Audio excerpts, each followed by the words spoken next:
Welcome, Ms. Nainika. Welcome back to this podcast.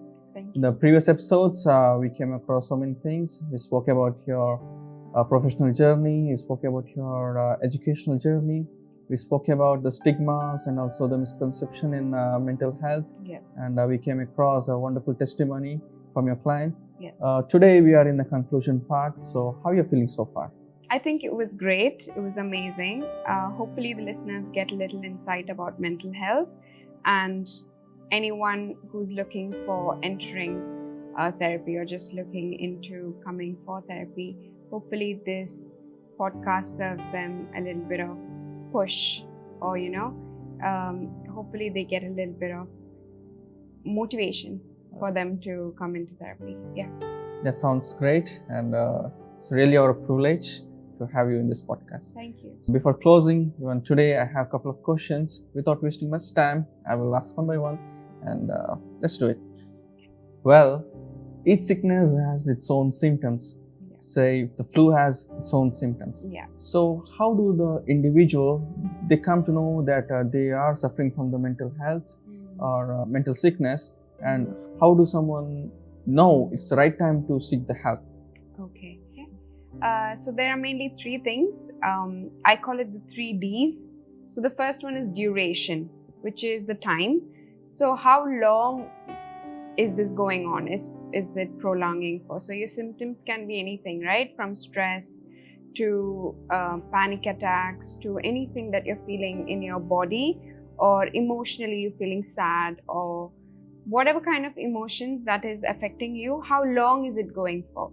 So the duration is very important. So if it's going for more than a week or two and you're unable to manage it, that's one time that you can come in for professional help.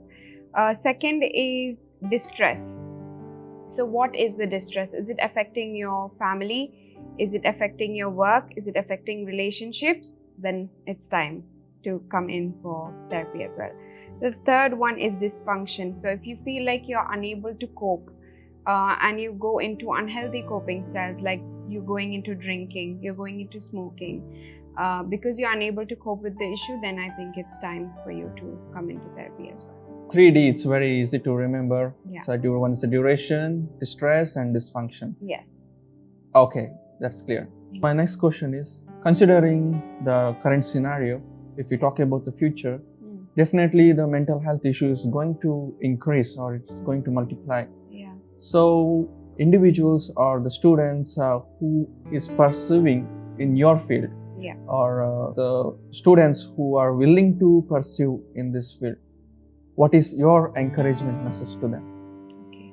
So first thing I would say is get as much as experience as you can from internships, especially if you like this field of psychology. Try to gain knowledge from wherever it is. So a lot of internships is very important. A lot of research work is very important as well. Other than that, I would say mental health issues are worsening, but it's about how you are as a counselor or a therapist.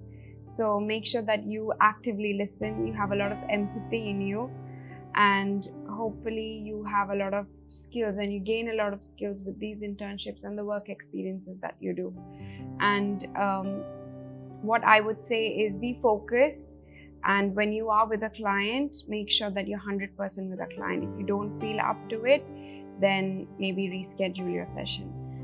So ultimately, what I'd like to say for people who go into the field of psychology is give it your best. And if you like the subject, you will love your work. That's true. So work experience will lead to the life experience. So meanwhile, they can contribute to the society. Yes. Right? That's nice. My next question is, Nainika, is many of our listeners are parents. Yeah. So what is one crucial piece of advice you have for helping children develop strong mental resilience from early age? Okay. So to develop strong mental resilience from an early age, they need to know what resilience is. And for that, you need to have a lot of emotional literacy. So parents should teach their children about emotional literacy. Now let me give you a brief example or an idea of what emotional literacy is. It is understanding what emotions are and naming them. So some people or some kids, they only know happy, sad, that's about it, right? I'm happy, I'm sad. But they don't know how to go into the depths of it. So words or like feelings like I'm frustrated, I'm disappointed, I'm lethargic. So all these feelings, there is a feelings wheel that you can get on Google. So it's right in front of you. You just need to type the feelings wheel and you get a feelings wheel. So parents can use this wheel to show it to their child, and the child can learn feelings from that wheel. And I think that will help the children learn more about their emotions, and will help them validate those feelings as well, those feelings and emotions. So that is one way they can build their resilience. Mental health resilience is obviously when there is a setback, you need to know what you're feeling in order to get better, right? Yes. So that is one thing that I would say. Learn about your feelings, understand and name your feelings, especially if you're a child, to your parents. And if it's the parents who are listening, I would say encourage your child to speak about their feelings and name it. Yes. Well, being a psychologist, before approaching your clients, the psychologist or a counselor must be in a good health, especially in good mental health. Yes. So how you personally maintain your routine and how you will manage your mental health? Okay, that was a good question. How I manage my mental health is every day I make sure I do something for myself. It can be anything from exercise to yoga to journaling. So some days when I can't go to the gym or when I can't do yoga, I sit and journal at least for 5 minutes. So I make sure that I give myself time to take care of my emotions, my feelings, my behaviors, my thoughts. Everything is important. So as long as I pay attention to myself, that's the saying, isn't it? So if you only love yourself, can you love others? So I give myself a lot of time. I love myself a lot. Not being pompous, but I really give myself time so that I can give others the time. And other than that, I think what I do best is I have counseling sessions myself. So if I feel very stressed and anxious, I go for counseling sessions to a different psychologist. I have a supervisor as well. So I discuss my clients with that supervisor. So wherever I'm getting stuck, the supervisor helps me out. I have colleagues that can help me out. We have a WhatsApp group where we get together and discuss things.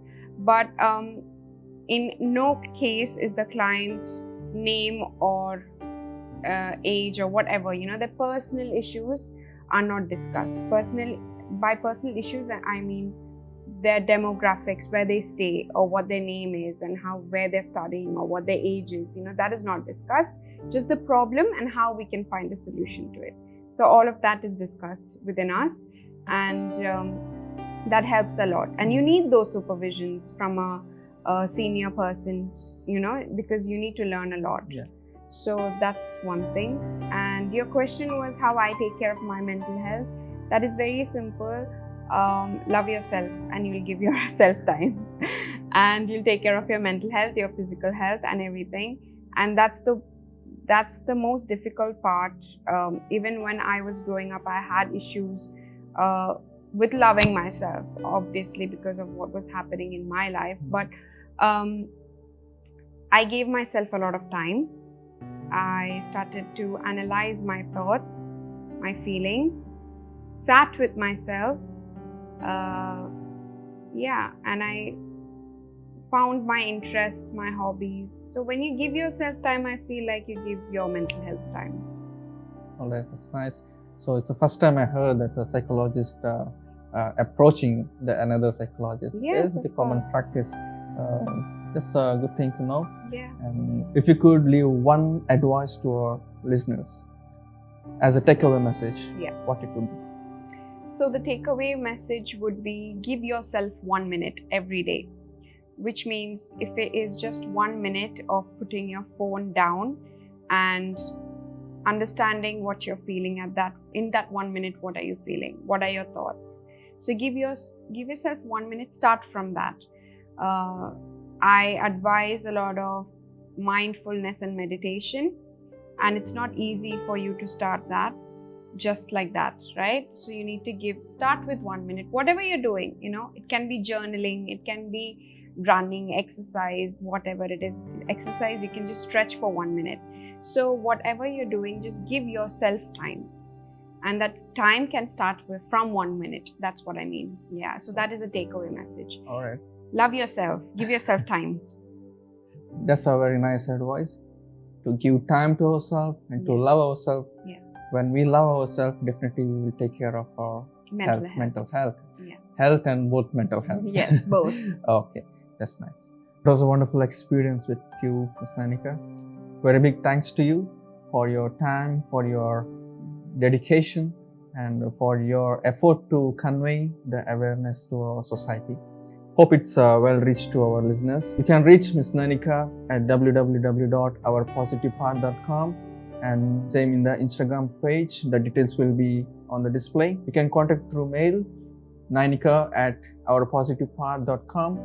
Definitely, we'll come back with more mental health awareness podcast. Until then, take care of your health, especially your mental health. This is Renal Joyson signing off. Bye-bye.